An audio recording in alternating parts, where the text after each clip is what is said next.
Hi, this is Carole P. And this is my book, If You Were Me and Lived in Colonial America. I'm going to read a few pages, and you can compare your life today with the life of a child in the 1600s coming to this country back before it was really the United States. So, here's the opening of the book, and I'm going to read it to you. If you were me and lived in colonial America, you would have been born in London, England, almost 400 years ago, in about the year 1620. This is what the city of London looks like today. So this is what London looks like today. If you're a boy or girl living in London, that's what you'd be looking at out your window. This is the England you would have left to come to the New World. What do you see as the biggest challenges? So this is what it might have looked like, the shoreline, when they left. It certainly doesn't look like that today.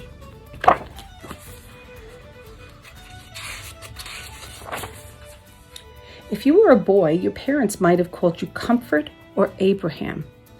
They may have chosen Patience or Mercy for your sisters' names. What do the names tell you about the society? So here's what a family might have looked like. And that's either Comfort or Abraham, or Mercy or Patience. Are their names similar to what your name is today? And what do you think those names tell you about what was important to people back then?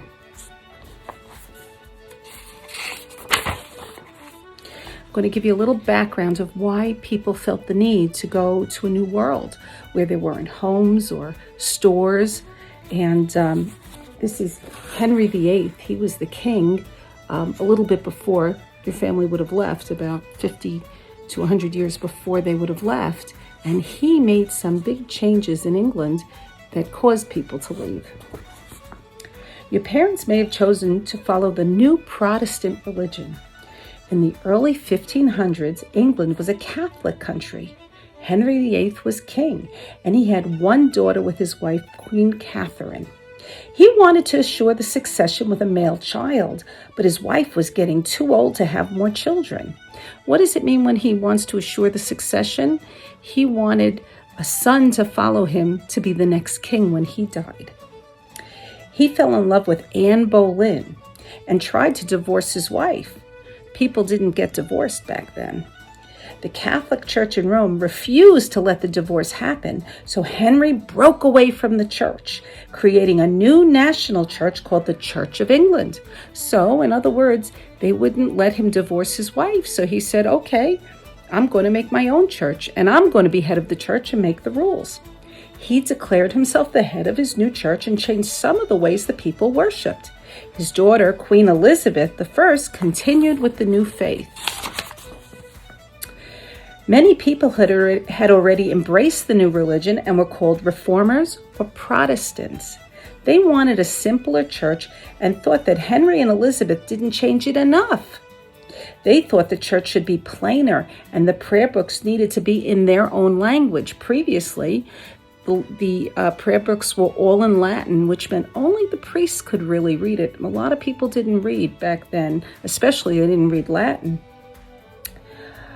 They demanded that some of the rituals be eliminated. These people were called Puritans. They called for the formation of a new church and were known as separatists. What do you think the name separatists tells you about them? So here's a typical family, and they're reading a Bible in their own language, not in Latin, and they wanted to be separatists. What do you think that means? In England, in the 1600s, it was illegal to be part of any other church other than the kings or queens. And you remember now it's Queen Elizabeth I. Queen Elizabeth had died and her cousin James Stuart became king. While he was a Protestant, many felt he wasn't strict enough, and they complained. The church reformers presented him with a list of things they wanted to be abolished. King James I wanted to keep things the way they were, with Elizabeth, the old queen. He thought he was being tolerant of everybody. The Protestants were offended when he refused to embrace their ideas and felt persecuted. Many fled to the Dutch Netherlands where they could practice the way they desired. So here's Queen Elizabeth, who continued to be Protestant like her father. And here's James I of England, and he was tolerant of religions, But a lot of Protestants felt he wasn't strict enough, so they left England. So a lot of people left. Your parents might have lived for a year or two in the Dutch Netherlands, but despite finally being able to practice their religion, they had to learn a new language. They had to find a new way to make money. I don't think they felt very comfortable. It was hard for them to find work, and they didn't want to join the Dutch army. In 1620, they heard of a couple of ships that were willing to sail to a new place to settle in a land without persecution. They were traveling to a land where colonies of people similar to them were able to settle in homes and worship the way they wanted. These ships were called the Mayflower and the Speedwell. How many of you have heard of the Mayflower? That was an important ship. This is the family. They don't look too happy. They're in the Netherlands, and maybe the children don't have friends because they don't speak the language. And they weren't quite comfortable. They wanted to do what they want. Oh, so here's the next picture. And see, Comfort is comforting his sister, Mercy. They look very scared. It was raining on the ship, and it was probably rocking, and they were in a small compartment down underneath everybody in the bottom of the ship. Let's find out about their trip.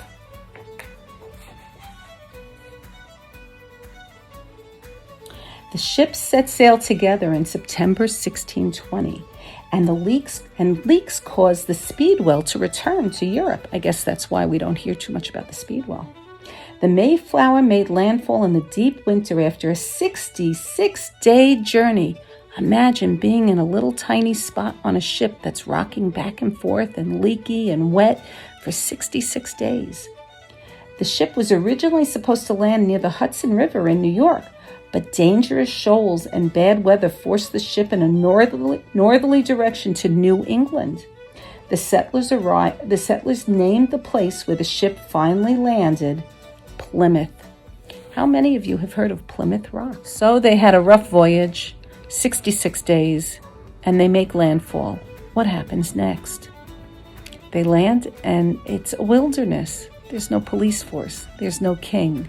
It's just a bunch of people. So what do you think they need next? They need rules. So they make a contract. You see, they're making the contract with a feathered quill. That was the pen they used then. That's a turkey feather. Let's see what happened next. The people decided to form a new government to keep order.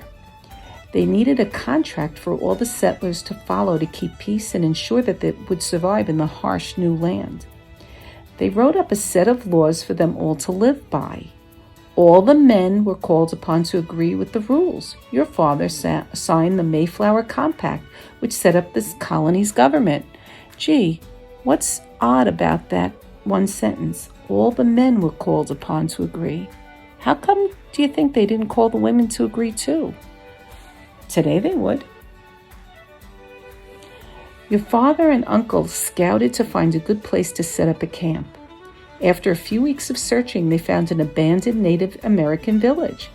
There was a good harbor, ample water supply, and fields to be used for planting, all on a hill that made defending the community easier. So they went and they looked for a place for everybody to live. So what did they need? What's the most essential thing? Water, a hill, a place where they could defend themselves, and a good harbor so ships could come in when they did. So they had to use a lot of brain power. The next picture, oh, that's a sad picture. They don't have a house. How do you think that they met the weather? They had to be outside, and it was cold. It's not a hospitable climate. Let's see how well they planned for that. December was cold that year. You had a nasty head cold, and while you weren't feeling well, others were much worse. A graveyard was created for many who could not survive the bitter winter and lack of permanent housing. Imagine arriving after a long journey to a land gripped in winter. The landscape was as forbidding as the moon, with its snow-covered, frozen earth and not a dwelling in sight. There were no streetlights, stores, or church, as well as no conveniences or friends, only raw land and limited supplies. There was no going back. Everything had to be made from scratch. And here you can see them starting to work in the spring to build houses. Everybody, it was all hands on deck. Everybody had to help. Let's see what they used for building. Your father brought tools, nails, and iron hardware from Europe. Every day, he and your uncle went into the woods and used axes to chop down trees. First, they built a frame like a skeleton of the house. Then they bundled reeds from the marshes to make thatch roofs similar to those that they had in England. Outside, they created clapboards or shingles to cover the exterior walls of the home. Inside, they took dirt, clay, and grass to make a sort of plaster they called daub. They reinforced it with interlaced rods and sticks called wattle, which covered the interior walls of the house. It could take 2 months to finish a home. You had to live exposed in the cold winter for most of that first winter. And they did the houses as groups. Everybody helped the next guy build his house. Let's see what the inside looked like. It's pretty dark, and it was probably smoky. Here's the fire. Let's see how well they constructed those houses. The home your father and uncle constructed was not large enough compared to the cottage you left behind in Europe. It seemed primitive. It had one room with a dirt floor. Everything from cooking to working or sleeping was done in a communal room. That meant everything was done where everybody was all together. You had little or no privacy, which sometimes led to some fierce fights with your little sister. Could you imagine your whole family living in one room? Your mother cooked in a fireplace that, once lit, always contained a fire. It took up most of the wall. It had a chimney that removed some of the smoke out of the room. Inside the house, it was dimly lit, and smells of all the people, food, and candles made it stuffy. It was drafty where the wind blew through the spaces in the walls. You constantly had to plug the holes with mud. There was one small window with a shutter that barely covered the opening. Your uncle slept in the loft, which was a storage space built onto the wall above the ground floor. He had a ladder to climb up, and you envied the space. At least he had a piece of the cabin for himself. Mama kept the dried food and herbs up there, so it smelled better than the rest of the cabin. She grew those herbs and some vegetables in a small garden outside the door that she and your sister tended daily. So, this is comfort, or Abraham working with his mother in the house. Looks pretty dark, right? So all they had was candlelight. And imagine all those people in a small place. And here's the village that they created. Each person helped build the next guy's house so that they all had a place to live. By the end of the first winter, your father was proud to say that they had built 11 homes for the colonists. You now lived in a village. The town elders called it something different. They explained that since farming was the major role of their new home, they decided to call the town a plantation. See here? What's he holding? A lobster. And he doesn't look too happy about it. What we think is luxurious, a delicious kind of food, it seemed like the settlers didn't like it. If you never saw another lobster again, it would be too soon.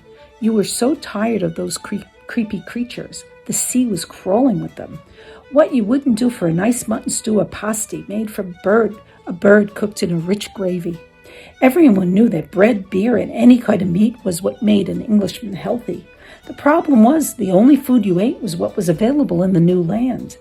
The first 3 years were brutal as far as food was concerned. Your father struggled to grow crops in the unfamiliar and temperamental climate. It was back-breaking work, clearing the land, planting seeds, and waiting for that first harvest. Fruits and vegetables were foraged in the summer. Your family brought the wrong kinds of fish hooks, and the only thing you caught in the beginning were those dreadful lobsters. You waited patiently for supplies, but it took years for ships to come with things from home. You forgot about supplies like sugar and butter. You didn't even remember what they tasted like. Could you imagine forgetting what butter and sugar taste like? Here they are clearing the fields. You made friends with a native boy. You met him at the river one day. You were scared, but he was friendly, and somehow you learned to talk to each other by using hand movements. He was your age, and when he stopped laughing at your clumsy fishhook, he taught you how to hunt and trap the local game. He came from the Wampanoag tribe, and he had skin that was much darker than yours. He had long, straight black hair. He gave you seeds of the strange Indian corn that grew in abundance in his village. He showed you how to cut a small piece of herring or fish to include in the furrow when you planted the large kernels of corn. The fish made the land fertile. And here you are with your new friend, and he's showing you how to survive. That's a good friend. When the corn crops were finally harvested, there were so many delicious things to do with the sweet kernels. You helped your mother pull them off the cob and dry them over the fire. Your sister and you pounded the red, yellow, and black kernels into a flour that made delicious bread and filling porridge. You ate it at every meal. Your native friend helped you plant beans, squash, pumpkins, barley, and melons. He taught you to save the largest seeds for planting for the next spring. This made sure you grew the bigger and better crops with each harvest. By the time chickens, goats, sheep, and cows arrived on the ships the following spring, your table groaned with the rabbits, turkeys, ducks, and geese you had learned to trap. Oil, sugar, salt, and vinegar had to be imported from England. It was expensive and necessary to preserve the food that arrived via the ships. The one thing your family missed most was beer. You were reduced to drinking dangerous water and somehow survived. It was healthier than drinking milk, your mother said. So they were forced to drink water, which they thought was unhealthy, but all they thought about was beer, and they drank milk, which I guess they didn't like too much. Now we're going to learn about the diet, like what young Comfort or Abraham and his sister ate. You would start your day with a break fast, eating bread, butter, cheese, and if you were lucky, some dried meat. Dinner came in the afternoon and was the biggest meal of the day. You would start with porridge and bread made from the sweet Indian corn. There was always meat and fowl or ducks and geese, probably in a thick stew. Supper was something you grabbed in the early evening after all the chores were done. Nothing was wasted, so you probably finished whatever leftovers you had from dinner. That makes sense, there was no waste. This is a beautiful picture. Can you guess what's going on? I see a table, and what do you think they're celebrating? It's a famous holiday. Look at the trees. Can you guess what time of the year it is? In the fall of 1621, the colonists celebrated both their survival and harvest with a 3-day celebration. Massasoit, the native Indian chief, and some of his tribe joined for a feast to show gratitude for survival. It was the first Thanksgiving. In March of 1621, your father and some of the elders signed a treaty with the chieftain making the rules for the two societies to live side by side. If anyone stole anything, it would be returned, and the person was sent to their own people for punishment. Weapons would be left behind when they met. They would act as allies in times of war, supporting each other. The two groups would not harm each other and lived in harmony. You were happy for the native boys' friendship. So if you guessed that was the first Thanksgiving, you were correct. You were proud to point out by 1627 the colony had grown to 160 people. Soon you had extra vegetables and you were able to trade them with the natives for fur. The inbound ships from Europe wanted fur. Back home, people trimmed clothing with it and made hats from the beaver skins. Your father sold the fur to a merchant on the ship, and soon there was extra money for all the little things that you had missed. So you see, they're trading their extra vegetables for furs that the natives were trapping, and everybody was working together to survive. Hi, let's talk about clothing. You owned 2 fine shirts that your mother made for you during the winter. You wore an old close-fitted doublet that belonged to your father, so he wore hand-me-down clothing. It was a thick jacket with long sleeves, padded shoulders, and big horn buttons down the front. You wished they would let you wear a leather jerkin like your uncle, but your mother said it wasn't warm enough. A jerkin is a soft leather vest that was considered easier to move and work in. You had a pair of baggy knee-length breeches and thick woolen stockings held up with black ribbon garters at the knees. The outfit was all in dark colors, and you had to be careful to make your clothes last. Your shoes were too big. Your mother bought them in Europe in anticipation that you would grow into them. You wore a large felt hat with pride. It was a lot better than the gown they made you wear until you were 8 years old. It was the happiest day of your life when they breeched you, allowing you to wear trousers like the men. So up until Abraham or Comfort was 8 years old, he wore a gown like a girl. Here's his sister. I think she's dressed a lot like her mother. What do you think? Your mother and sister wore a long white shift made from cotton that looked like the night rails they wore at bedtime. A night rail is a nightgown. They had petticoats tied around their waist under their skirts that went down to their ankles. Their dresses were divided into two parts, the bodice and the skirt. The bodice was tight-fitted and buttoned down the front of their upper torso. Sleeves were separate and had to be attached to the bodice. That meant that if the sleeves got old, they didn't have to throw away the whole bodice, they just got new sleeves. Clothes were very expensive. They wore pretty handmade lace collars and cuffs. Your mother always wore a white apron. Her skirt barely touched the floor. Mama pulled her hair tightly off her face and wore it under a cap. So yes, little girls were dressed very similarly to their mothers. 32 children made the trip over on the Mayflower to settle in the country with their parents. Their lives were filled with daily chores. Small children were expected to tend the chickens, fetch water, and as they got older, help in the fields. Girls had to work with their mothers, mending. What do you think mending means? If you said sewing, you're correct. Mending, cooking, and caring for younger siblings. What do you think she's thinking? Do you think she wishes she was milking the cow instead of her brother?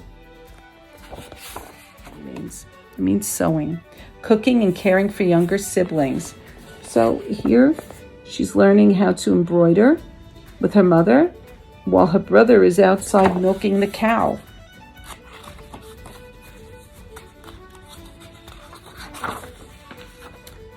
You were busy tending the family cow, fishing, or helping with trapping meat. Your sister knew how to preserve food, sew, and could cook as well as your mother. She wasn't even 12 years old yet. Your parents let you play the occasional game of leapfrog, marbles, and crosses and noughts. But you noticed your sister gave her poppet away to the first baby born in the colony. Can you guess what a poppet is? You guessed she was too old for the doll. If you guessed a poppet is a doll, you were right. The baby was a boy named Pettigreen. You wondered what the boy was going to do with a poppet. So children played games. They played with dolls or they played leapfrog. But they had to finish their chores. They had to do their work first. I wonder if they had school. Most schooling was arranged in the home. You attended a petty school and learned basic math and reading. You used a paddle made from an animal horn for your lessons. Papa cleaned it and attached a leather belt so you could sling it over your shoulder. He glued a page from the Bible for you to memorize on the front. You carved a design in the horn and were proud of how it looked. Papa spent the early evening reading the Bible to the whole family. You knew most of it by heart. Mama taught both you and your sister how to read and write, but only in the winter after the harvest was finished. So if you look in the school, the petty school, I don't see any girls there. What do you think happened to the girls? Do you think that they went to school too, or it was only for the boys? So you see, if you were me, how life in colonial America could really be. So pick up the book. There are 10 in the series that go from all over, from the ancient Mayan culture, China, the Renaissance, Elizabethan England. There's a wealth of stories there. And I even have one book that goes to Mars in 2054. So you can learn what life would be like in the future. Thanks a lot for listening.